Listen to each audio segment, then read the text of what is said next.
Woke up this morning and the rain has transitioned to snow, which is so much better for many reasons. It's a lot more dry and it's a lot slower and softer too. Looks like it should be a nicer day than yesterday, and this morning we have a glacier hike to look forward to. Can't wait. Alright, this is the start of our hike on the Vatnakull Glacier.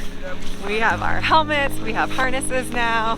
They gave us some crampons and an ice pick.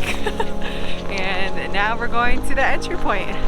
We're here with Troll Expeditions. There's like 3 or 4 main outfitters here in Iceland that seem to run all of the tours. So we've got a group of 12. I'm excited.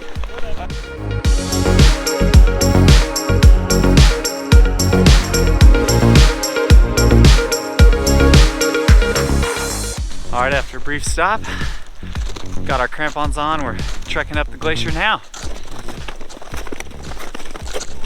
He told us it's constantly moving, so there's huge chunks of ice that are always falling. He keeps telling us not to worry after he says that, so I'm not gonna worry, I'm gonna go with the flow.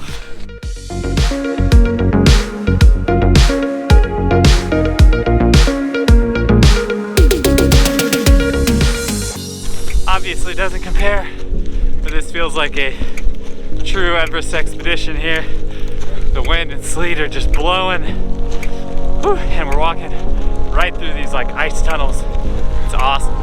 And this ice cave behind us apparently used to go over us, but it just recently broke down. You can still see the remnants of it. And then just over this hill, there's a huge hole. I forgot how deep, 40 meters? Very, very deep. He said not go over there. We're approaching the icefall behind us here, which is awesome. He said in the peak of the movement of the icefall, the ice can move as much as 15 feet a day or 5 meters a day. It's just wild.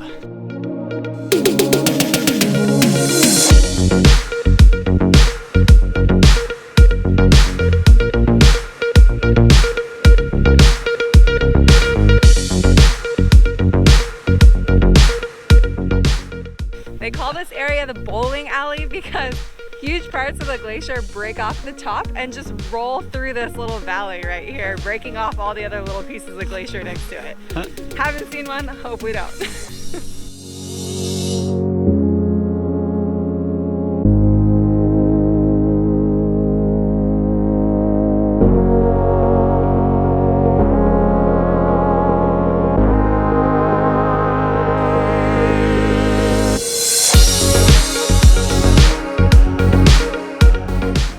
On the final walk here, back to the car after our glacier experience, which is just incredible.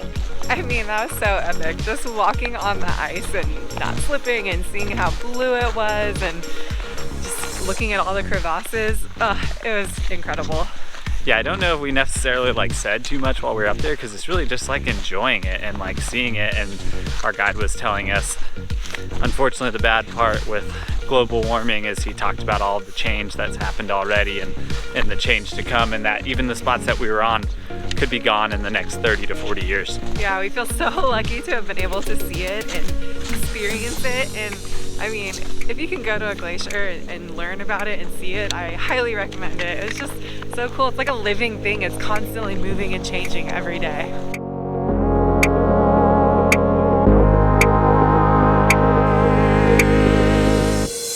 Next stop is here at Diamond Beach, which was just about a 45-minute drive.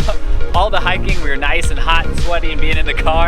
Different story out here. It's very, very windy here. Obviously, we're by the ocean. That makes a lot of sense. We're gonna go see if we can find some glaciers on the beach. No, diamonds. We're looking for diamonds. Okay, well, I'll take a diamond too.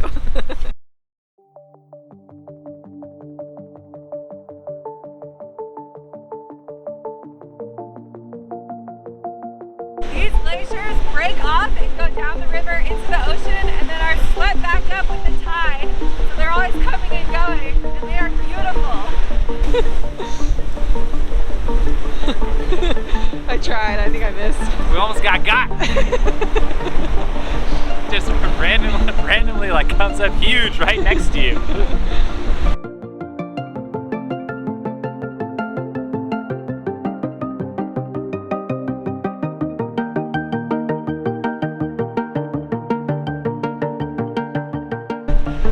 course, because they get washed up in the ocean, you have to be on the lookout when you're getting any photos or anything because the waves coming quick. We are right across the street from Diamond Beach here at Jogulsarlon Lagoon. This glacier behind me is where these huge pieces are falling off and they come into this lagoon and then they float out to the ocean and wash up on that beach. The pictures I had seen of this place previously, there were way more icebergs out in the lagoon. So it's either one of two things. One, it could be global warming, there's less in the lagoon. Two, it could just be the time of year. Wondering if maybe during the summer, the glacier starts to break apart and you see more icebergs floating here into the lagoon. Apparently we shouldn't be swimming. You only survive a few minutes. Don't have to tell us twice. Another thing you can do here in the summer is take out some kayaks and go be next to the glaciers. If you can't tell yet, we're definitely going to come back again to see the other side of Iceland in the summertime.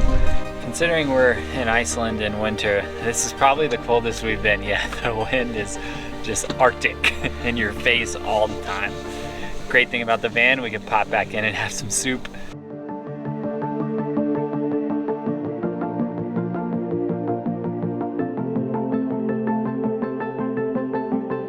We also read a lot about the driving conditions of Iceland. This is the worst that we've seen yet. Hopefully the worst that we do see, because this is a little rough. We are on our way to a viewpoint to see another glacier. This one is called Vatnajökull Glacier, I think. Spell check that one. But this is kind of like a lesser known spot, and it's just really a place where you can see kind of like the icefall coming out of the glacier. They closed the road down. I'm not sure if that's just a winter thing, but it should be about 45 minutes to get there. We're gonna try and catch this for our last activity of the day. It's getting kind of dark, so we thought we could jog. Dark both daytime and the clouds rolling over. So we're gonna jog out. It's flat ground. Still tired.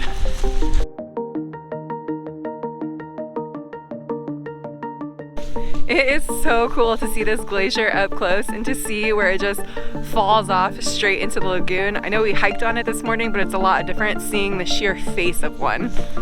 I'm not really sure why this place isn't on every stop list. We're the only ones here right now, given it's late in winter, but this is incredible. This is as close as we've gotten, it feels like, to some of the huge, huge glaciers that are out here.